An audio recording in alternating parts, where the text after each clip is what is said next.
Hello everyone, welcome to my channel. तो देखिए हम लोग 12th का रोटेशनल डायनेमिक्स पढ़ रहे हैं, ठीक है। 12th physics rotational dynamics.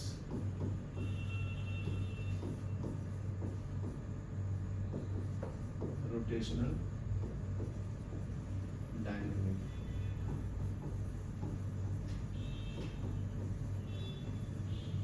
ठीक है। तो आज का टॉपिक है अपना रोलिंग मोशन।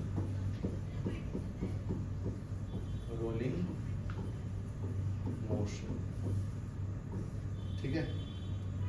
तो रोलिंग मोशन में क्या होगा, कोई भी अगर ऑब्जेक्ट है ये अगर रोल कर रहा है तो रोटेशनल मोशन शो करेगा। रोटेशनल मोशन, और रोटेट करके और ये आगे भी जा रहा है तो ट्रांसलेशनल मोशन बोलते हैं उसको। ट्रांसलेशनल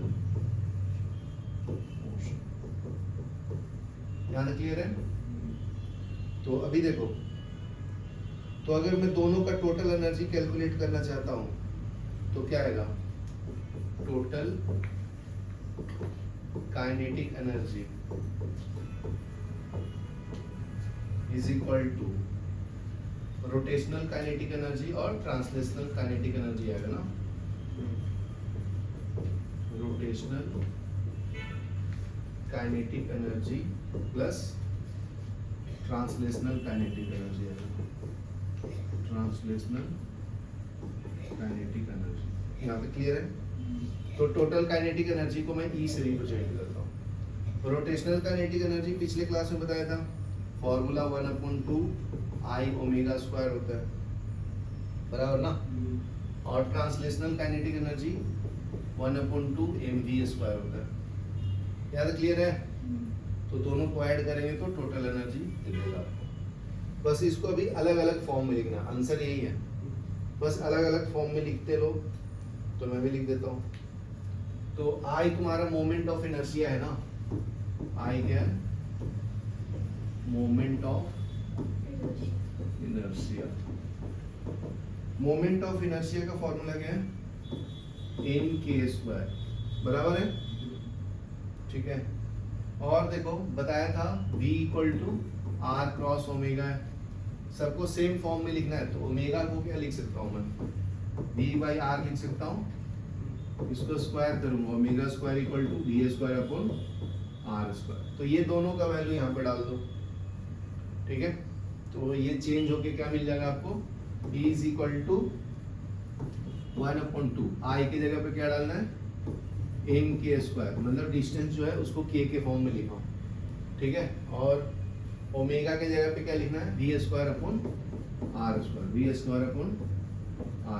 प्लस ये क्या है 1/2 mv²। यहाँ तक क्लियर है। तो दोनों में देखो कुछ कॉमन है, उसको बाहर ले लो। ये कॉमन है ना, और ये पूरा कॉमन है। देखो 1/2 mv²। तो E = क्या मिलेगा, 1/2 mv² इंटू k²/r² बचा इसमें, और इसमें 1 बचा। तो ये आपका total kinetic energy of rolling motion. यहाँ तक क्लियर है। चलो ये लिख लो, फिर हम लोग आगे बढ़ेंगे, ठीक है। नेक्स्ट टॉपिक देखते हैं जी। नेक्स्ट टॉपिक है linear acceleration and speed while pure rolling down in an inclined plane, ठीक है। तो नेक्स्ट टॉपिक है अपना linear acceleration and speed while pure rolling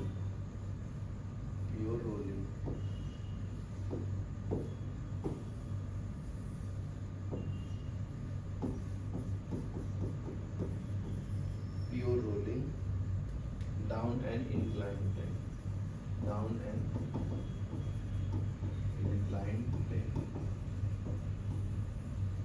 यहाँ तक क्लियर है। तो यहाँ से एक ऑब्जेक्ट रोल कर रहा है जी, ठीक है, नीचे आ रहा है। तो linear acceleration and speed while rolling down a inclined plane. तो इसका एंगल मान लीजिए थीटा है, तो रोल करके नीचे आ रहा है ये, ठीक है ना। तो ये डिस्टेंस कवर कर रहा है कितना टोटल डिस्टेंस है इसका एस। यहाँ तक क्लियर है? और ये आपका हो गया एस है और ये है एच। तो ये दोनों के बीच में क्या रिलेशन होता है? अगर मैं साइन थीटा फाइंड करूँ तो परपेंडिकुलर अपॉन हाइपोटेनस होता है। परपेंडिकुलर कितना हो? एच, हाइट कितना होता है? एस। क्रॉस मल्टीप्लाई करो तो h is equal to s into sine theta. यहाँ तक क्लियर है? ओके। तो अभी देखो बहुत सिंपल है। तो हम लोग को जैसे पता है कि टोटल काइनेटिक एनर्जी क्या होता है? Summation of translational and rotational ना। तो ये आपका ट्रांसलेशनल काइनेटिक एनर्जी हो गया। रोटेशनल क्या होता है? 1/2 I ओमेगा स्क्वायर। यहाँ तक क्लियर है? तो इसका फाइनल इक्वेशन एक बताया था आपको डिराइव करके, 1/2 mv square into 1 plus k square upon r square बताया था ना। तो अभी ध्यान से देखना, law of conservation of energy अगर अप्लाई करता हूँ, ये वाला एनर्जी जो है ना इस पॉइंट के लिए, ठीक है, यहाँ पे जब रोल नहीं हो रहा है रेस्ट पोजीशन पे, तो यहाँ पे तो सिर्फ इसका पोटेंशियल एनर्जी है ना, दैट इज mgh। समझा? तो law of conservation of energy से ये एनर्जी इक्वल टू ये एनर्जी होगा, ठीक है ना। तो यहाँ पे लिखो फ्रॉम लॉ ऑफ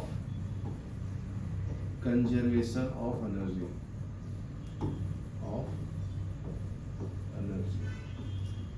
क्या मिलेगा बताओ?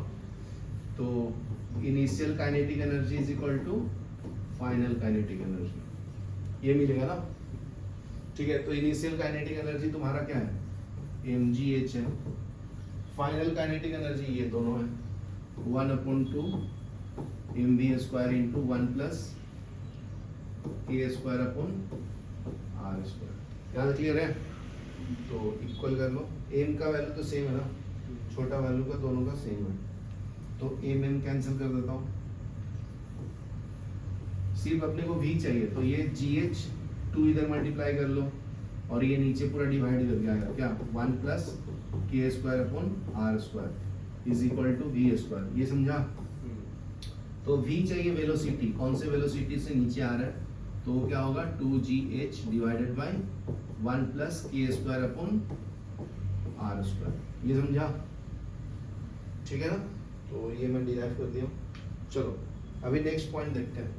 जैसे h का वैल्यू क्या है, h sin थीटा, उसके अंदर मैं डाल सकता हूँ ना, तो क्या मिलेगा? तो देखो नेक्स्ट है, अगर इनिशियली वो 0 था ना, तो काइनेमेटिक थर्ड इक्वेशन क्या होता है, v square equal to u square plus 2as होता है, बराबर ना।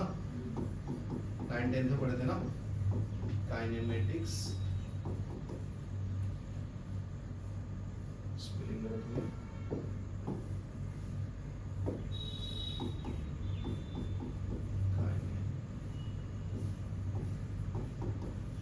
काइनेमेटिक्स थर्ड इक्वेशन,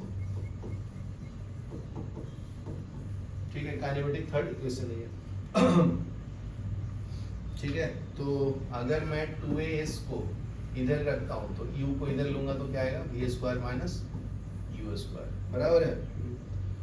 तो इनिशियली जब वो रोल कर रहा है ऊपर से नीचे आ रहा है, तो यहाँ पे तो इनिशियल वेलोसिटी उसका 0 है ना, फाइनल वेलोसिटी है सिर्फ, बराबर ना। तो इसको 0 पुट करना, तो 2as is equal to v square minus 0 square. यहाँ तक क्लियर है? हाँ, बराबर है ना। तो अभी देखो ध्यान से, अभी क्या बताया था, h इज इक्वल टू क्या निकाला था, s इंटू साइन थीटा, बराबर ना। तो s इज इक्वल टू यहाँ से क्या आएगा, h अपॉन साइन थीटा आएगा, बराबर ना। खाली इसको रीअरेंज किया हूँ, तो ये s का वैल्यू यहाँ पे डाल दो, तो क्या मिलेगा जी, 2a into h upon sine theta is equal to v square, बराबर है।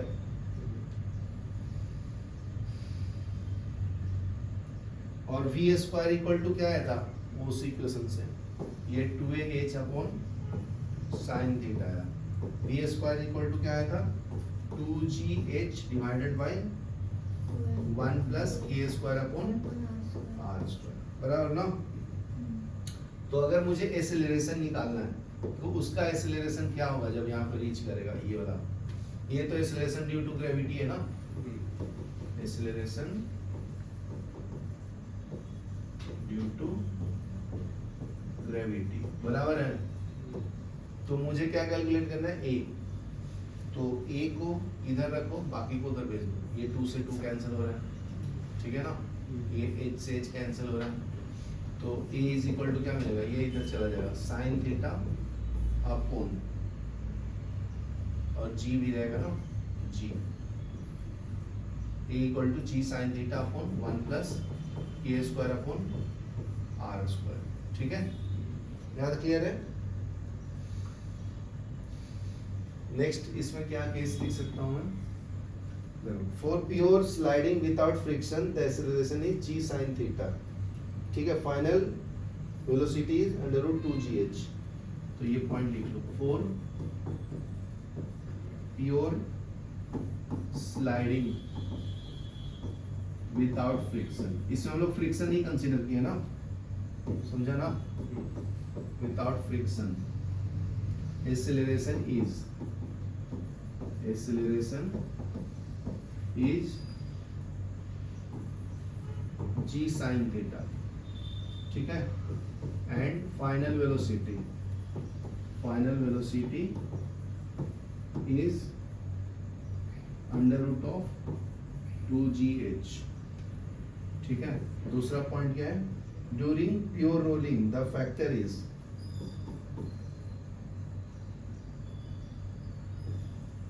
thus during pure rolling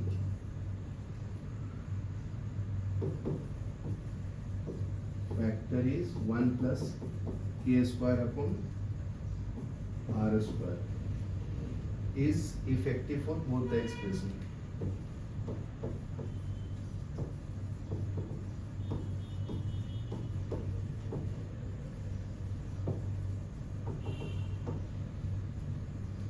यहाँ क्लियर है, चलो ये लिख लो, समझा ना। ये अगर मैं कंसीडर नहीं करूँ इसको, अगर मैं इक्वल मान लूँ 0, तो आंसर क्या आएगा, equal to g sin theta, तो मैं यहाँ पे लिखूँ g sin थीटा आएगा ना।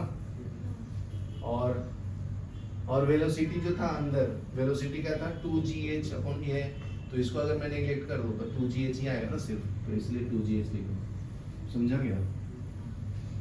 तो ये दोनों में हम लोग सिर्फ ये फैक्टर मैटर करता है, ठीक है। अगर इसको ओवरऑल 1 मान लो तो आंसर सिंपल है, acceleration equal to g sin theta और वेलोसिटी इक्वल टू √2gh, समझा लो। चलो लिख लो,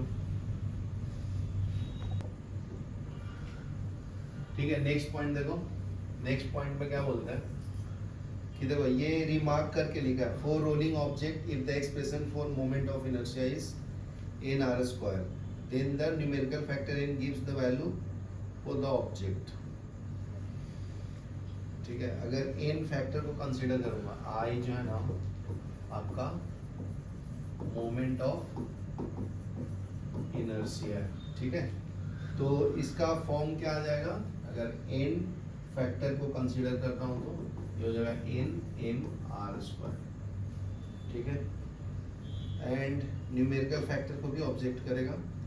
तो देखो एक एग्जांपल समझते हैं, uniform solid sphere, for a uniform solid sphere, ठीक है, I इज इक्वल टू क्या है 2/5 m r स्क्वायर, ठीक है, इक्वल टू क्या आएगा, moment of inertia m k square, k क्या है, रेडियस ऑफ गायरेशन बोलते हैं इसको, k is radius of gyration, ठीक है। तो दोनों को इक्वेट करो तो क्या रिलेशन मिलेगा दोनों में, बताओ।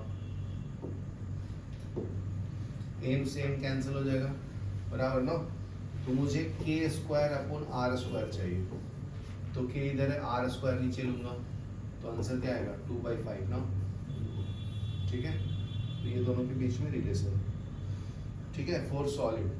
दूसरा देखो, similarly if k square upon are square is equal to 1 हो जाएगा ये, तो ये होलो सिलेंडर बन जाएगा फॉर अ रिंग और होलो सिलेंडर, बराबर ना। नेक्स्ट केस देखो, तो काउंटिंग करो, ये 2 ले लो, ये 3 ले लो, नेक्स्ट टाइम 4। तो फोर्थ में देखो k square upon are square is equal to 1 upon t होगा, तो यूनिफॉर्म डिस्क के लिए ये के स्क्वायर अपॉन आर स्क्वायर होगा, तो ये 1 अपॉन 2 आएगा फॉर अ यूनिफॉर्म डिस्क और सॉलिड सिलेंडर। ठीक है, यहाँ तक क्लियर है। नेक्स्ट है k square upon are square is equal to 2/3 for a thin walled hollow sphere, for a thin walled hollow sphere. ठीक है, नेक्स्ट क्या है, when a rod rolls it is actually a cylinder that is rolling, ये तो पता ही है।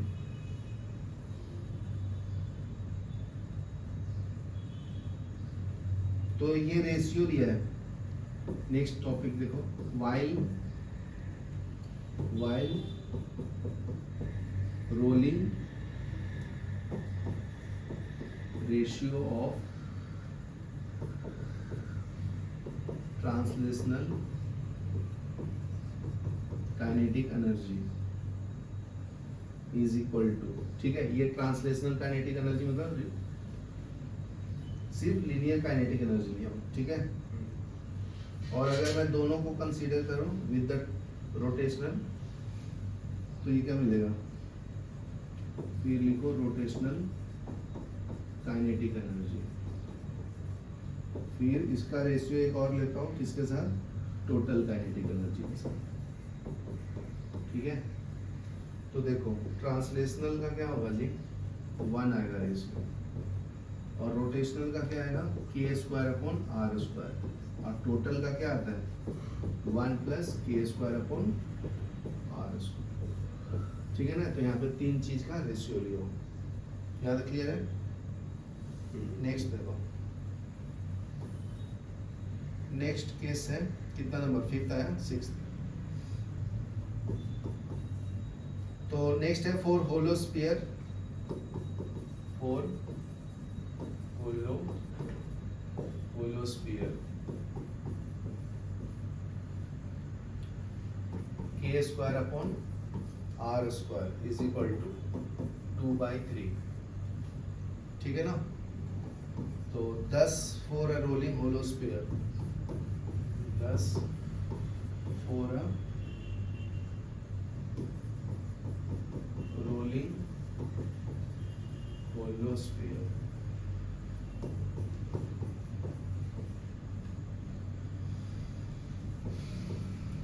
ठीक है, रोलिंग में क्या होगा, ट्रांसलेशनल काइनेटिक एनर्जी, रोटेशनल और टोटल तीनों आएगा। ठीक है, तो इसमें क्या आएगा, translational kinetic energy ratio, rotational kinetic energy और टोटल काइनेटिक एनर्जी, ये तीनों का केस आएगा इसमें।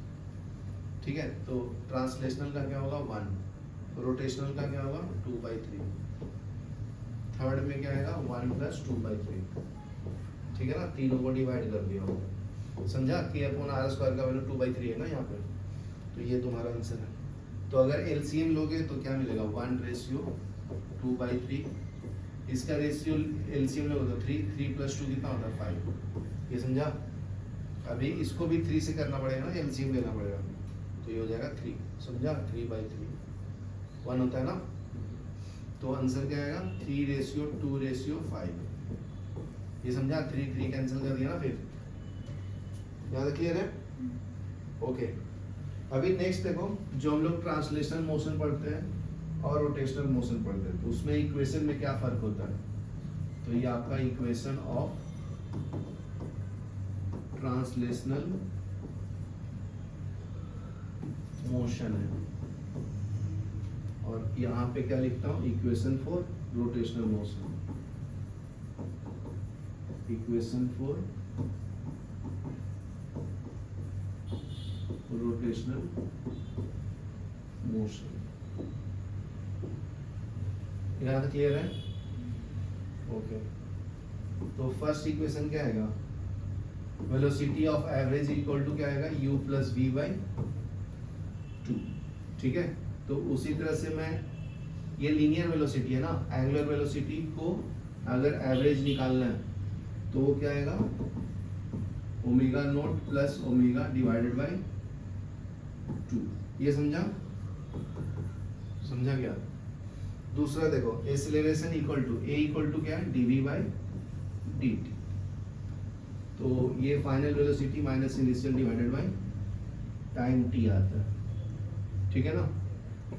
इसका सेकंड क्या आएगा, ये फर्स्ट ही है ना। तो एंगुलर एक्सेलरेशन इक्वल टू क्या आता है, rate of change of velocity of angular velocity. तो alpha equal to omega minus omega naught divided by T. ठीक है, इसको अरेंज करके लिखोगे तो v equal to U plus A T आता है ना, ये दोनों को अरेंज कर देना। समझा? तो इसको अरेंज करूंगा तो ओमेगा इक्वल टू क्या आएगा, omega naught plus alpha into t. ये समझा? नेक्स्ट देखो, थर्ड में क्या है, s is equal to v average into t. ठीक है, तो उसी तरह से theta is equal to omega average into t. ठीक है, एवरेज का वैल्यू डाल दो यहाँ से फर्स्ट इक्वेशन से, u plus v by 2 into t. तो ये आपका डिस्प्लेसमेंट देगा, लीनियर डिस्प्लेसमेंट। थीटा को एंगुलर डिस्प्लेसमेंट बोलते हैं। तो ये क्या हो जाएगा, theta is equal to omega naught plus omega divided by 2 into t, बराबर है। इसको सॉल्व करेंगे तो s is equal to u t plus 1/2 a t आएगा, ए टी स्क्वायर। इसको सॉल्व करेंगे तो theta is equal to omega naught into t plus 1/2 alpha into t square. ज़्यादा क्लियर है? लास्ट इक्वेशन लिख देता हूँ, v square equal to you square plus 2as। यहाँ पे क्या आएगा, omega square equal to omega naught square plus 2 alpha theta, बराबर है। चलो यहाँ तक लिखो, फिर मैं नेक्स्ट। ठीक है, तो देखो नेक्स्ट टेबल बना देता हूँ, symbol rotational motion and translational motion का। ट्रांसलेशनल मोशन, राइट में क्या है, रोटेशनल मोशन, रोटेशनल मोशन। ठीक है, तो यहाँ पे मैं क्वांटिटी लिखता हूँ,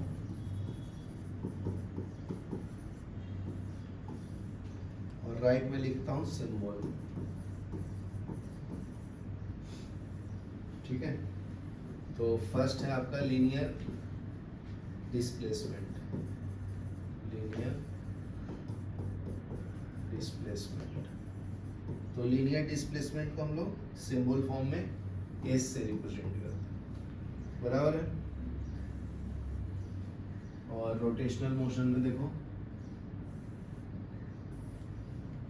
ये आपका क्वांटिटी है, ठीक है, और ये इसका सिंबल,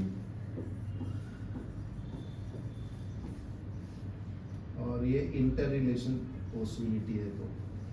तो फर्स्ट देखो लीनियर डिस्प्लेसमेंट लिखा हूं, तो यहाँ पे क्या बोलते हैं हम लोग, एंगुलर डिस्प्लेसमेंट, एंगुलर डिस्प्लेसमेंट। तो एंगुलर डिस्प्लेसमेंट को हम लोग थीटा से रिप्रेजेंट करते हैं, ठीक है ना। तो फॉर्मूला क्या आता है, s is equal to theta into r, बराबर है। नेक्स्ट देखो लीनियर वेलोसिटी, लीनियर वेलोसिटी इसको से v से रिप्रेजेंट करते हैं, तो v is equal to ds upon dt, ठीक है। ये आता है एंगुलर वेलोसिटी, एंगुलर वेलोसिटी इसको ओमेगा से रिप्रेजेंट करते हैं, omega is equal to d theta upon dt, ठीक है।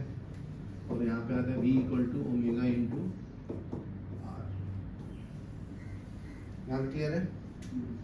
नेक्स्ट देखो third linear acceleration, linear acceleration, linear acceleration को a से रिप्रेजेंट करते हैं, तो a equal to dv by dt आता है। फिर आता है एंगुलर एक्सीलरेशन, उसको अल्फा से रिप्रेजेंट करते हैं, ये d ओमेगा बाई dt आता है। यहाँ क्लियर है। फोर्थ में देखो फिर आता है इनर्शिया, इनर्शिया को हम लोग मास भी बोलते हैं,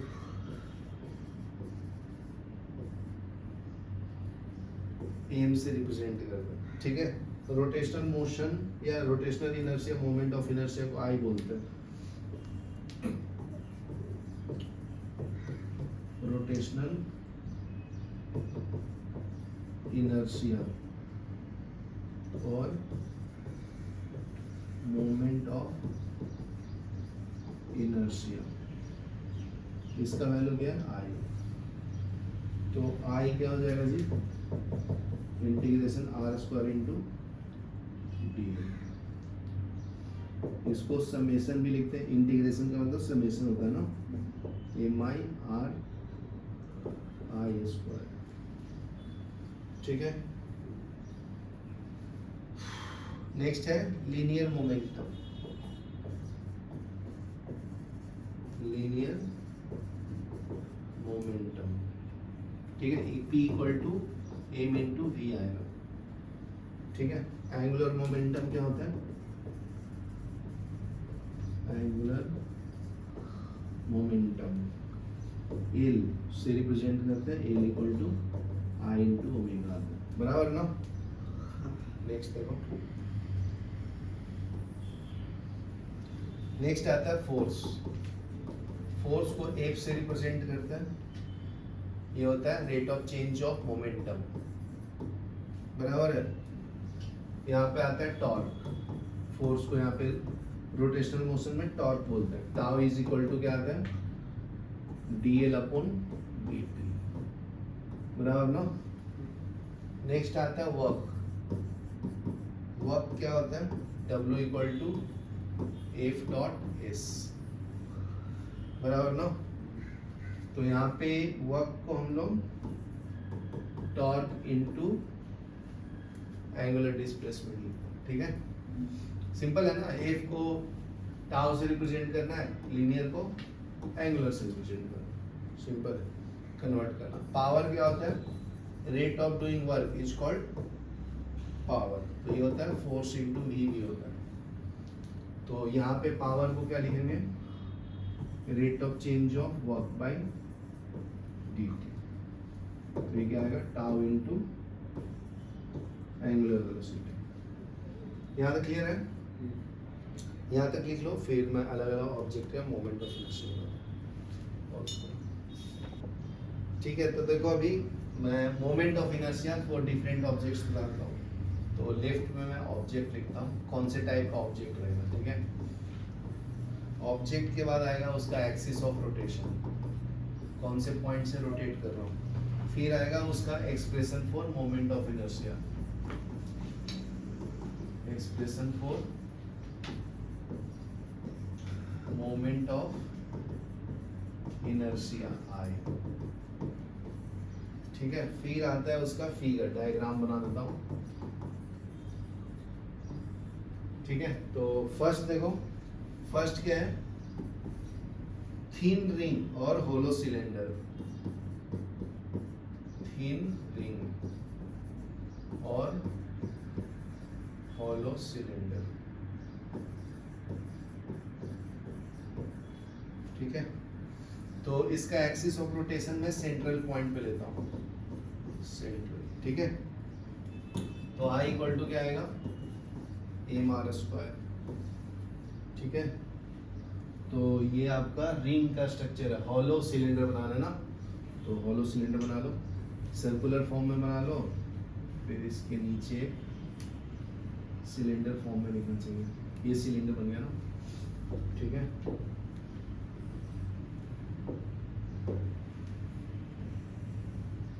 समझा? तो ये होलो सिलेंडर हो गया, इसका axis of rotation centre point पे है, बोला है ना, देखो यहाँ पे सेंट्रल, ठीक है। और इसका रेडियस कितना है जी, r, इसको रोटेट करते हैं axis of rotation central point पे, यहाँ तक क्लियर है। दूसरा पॉइंट देखिए, दूसरा पॉइंट है थिन रिंग, ठीक है।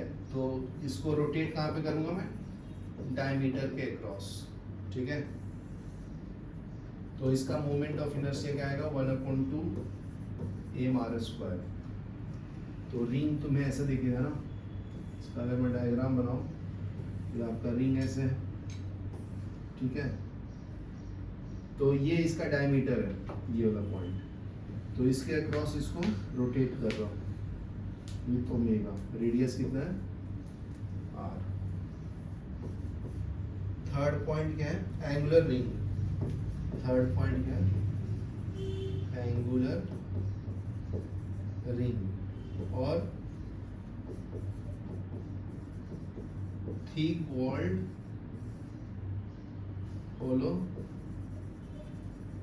होलो सिलेंडर, ठीक है। सेंट्रल पॉइंट पे इसको रोटेट कर रहा हूँ, तो इसका moment of inertia I equal to 1/2 m into r2 square plus r1 square है, बराबर है। तो इसको क्या बनाना है, थिक वॉल्ड होलो सिलेंडर है ना, तो देखो फर्स्ट सिलेंडर एक छोटा सा बना लो, एक चार उसके दूसरे बना लो, समझा क्या। तो सिलेंडर जैसा दिखना चाहिए, तो थोड़ा सा नीचे भी हाइट दे दो इसको, समझ गया। तो इसका रेडियस अलग अलग होगा, सेंट्रल पॉइंट से इसको रोटेट कर रहा हूँ, तो इसका रेडियस कितना है, r1, और बड़े वाले का कितना है, r2, बड़े वाले का कितना है, r2, समझा यहाँ तक। तो इसका moment of inertia I equal to 1/2 m r2 square plus r1 square है, बराबर है, ठीक है। नेक्स्ट देखते हैं, नेक्स्ट देखो यूनिफॉर्म डिस्क, नेक्स्ट है यूनिफॉर्म डिस्क और सॉलिड सिलेंडर, ठीक है। इसको रोटेट करूंगा मैं सेंट्रल पॉइंट पे, और इसका मोमेंट ऑफ इनर्शिया आएगा I equal to 1/2 m r square, ठीक है। तो ये आपका सॉलिड सिलेंडर है, सिलेंडर बना लो, सॉलिड है, पूरा ऑब्जेक्ट इसके अंदर भरा हुआ है, ठीक है। तो ये इसका सेंट्रल पॉइंट पे एक्सिस ऑफ रोटेशन लिया हूँ, हैविंग रेडियस r, ठीक है। तो नेक्स्ट देखते हैं, नेक्स्ट है आपका यूनिफॉर्म डिस्क, यूनिफॉर्म डिस्क, ठीक है। इसको हम लोग डायमीटर के अक्रॉस रोटेट करेंगे, तो इसका moment of inertia 1/4 m r square आएगा, बराबर है। तो यूनिफॉर्म डिस्क मतलब वो जो कॉइन होता है ना, देखो पूरा फुल फिल होता है ना सिक्का, ठीक है ना। तो इसको मैं रोटेट करूंगा, एक्सिस ऑफ रोटेशन ये आपका r है ना, इसको ऐसे रोटेट कर रहा हूँ, यहाँ तक क्लियर है। नेक्स्ट आता है थिन वॉल्ड और होलो स्पीयर, होलो स्पीयर, ठीक है। ये सेंट्रल पॉइंट पे इसको रोटेट करता हूँ, ये आपका moment of inertia 2/3 mr square हो गया, ठीक है। तो ये रिंग के अक्रॉस इसको रोटेट कर रहा हूँ जी, हैविंग रेडियस r, तो 2/3 mr स्क्वायर आएगा। होलो स्फीयर समझ गया ना, स्फेरिकल जो होता है ना बॉल, क्रिकेट बॉल, उसके अंदर कुछ नहीं फुलफिल है, ठीक है ना, वो आता है रबड़ वाला, वो वाला, समझा ना। तो उसके लिए क्या आएगा 2/3 mr स्क्वायर। यहाँ तक क्लियर है। अभी नेक्स्ट देखो, नेक्स्ट है सॉलिड स्फीयर। सॉलिड स्फीयर मतलब उसके अंदर अभी भरा हुआ, ठीक है ना, मतलब वो जो इंटरनेशनल क्रिकेट में खेलते हैं ना वो वाला ठीक है। तो उसको सेंट्रल पॉइंट के अक्रॉस रोटेट कर रहा हूँ, तो इसका मोमेंट ऑफ इनर्शिया 2/5 आएगा, I = 2/5 mr स्क्वायर, बराबर है। तो ये तुम्हारा स्फीयर ऐसा दीजिएगा ना, इसके अक्रॉस रोटेट कर रहा हूँ, ठीक है, ये सब पूरा फुलफिल है। ये इसका रेडियस r है। नेक्स्ट आता है uniform symmetrical spherical shell. Next है यूनिफॉर्म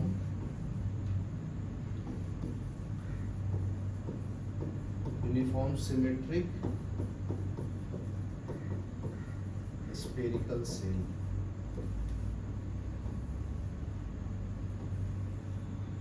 ठीक है, ये आपका सेंट्रल पॉइंट के अक्रॉस इसको रोटेट करता है।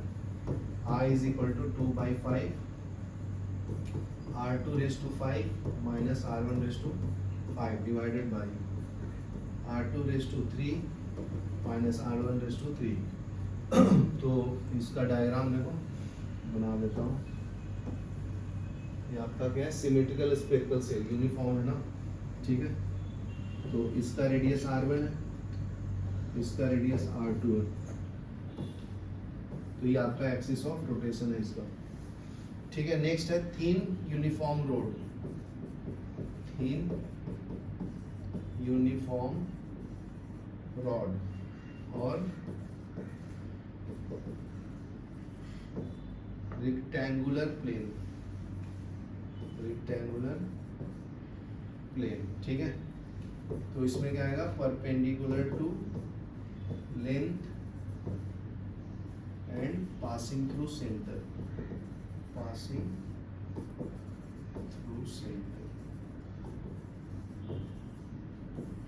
ठीक है।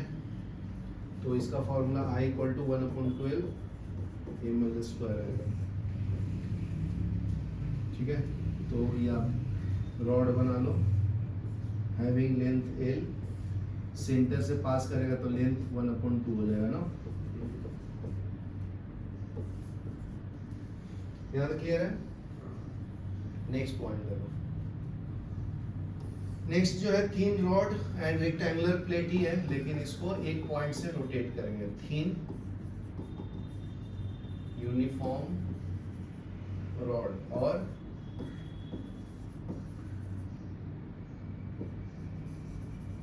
रेक्टेंगुलर प्लेट, ठीक है।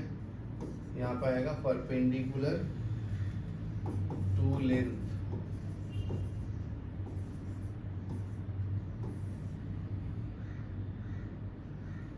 and about 1 end, तो ये आएगा I = 1/3 mr स्क्वायर, ठीक है ना।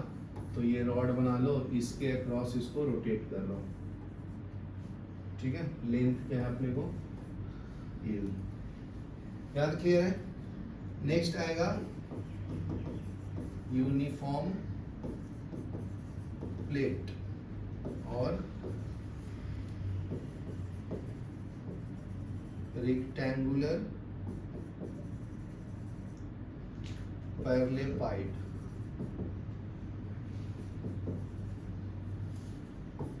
ठीक है। ये आपका सेंट्रल पॉइंट से इसको रोटेट करते हैं। तो I = 1/12 m into L square plus B square आएगा इसका मोमेंट ऑफ इनर्शिया।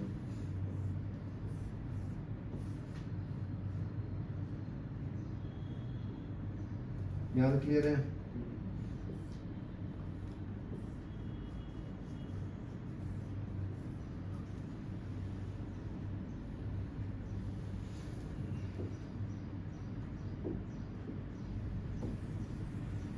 इसको डायग्राम थोड़ा अच्छे से बना देते हैं।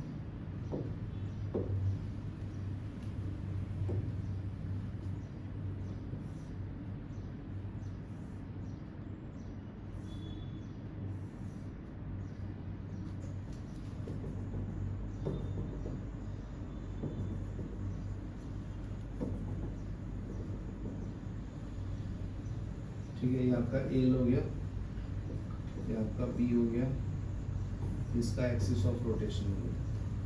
ठीक है ना, तो इसका फॉर्मूला क्या है, 1/12 m l square plus b square. ठीक है, नेक्स्ट देखो, नेक्स्ट है uniform solid right circular cone. Uniform solid right circular cone. ठीक है, इसको सेंट्रल पॉइंट के क्रॉस रोटेट करते हैं, तो ये क्या आ जाएगा जी, I is equal to 3/10 mr square. ठीक है, तो ये आपका कोन, इसको क्रॉस रोटेट कर रहे हैं, तो इसका 3/10 आएगा। ठीक है, नेक्स्ट आता है uniform hollow right circular cone. Uniform hollow right circular cone। ठीक है, ये सेंट्रल पॉइंट के क्रॉस रोटेट होगा, तो I इज इक्वल टू 1/2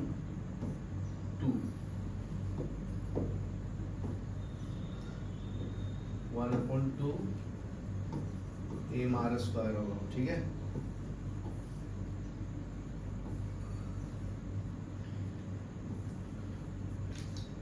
तो ये एक्सिस ऑफ रोटेशन इस पॉइंट पे आता है, इसका रेडियस r हो गया।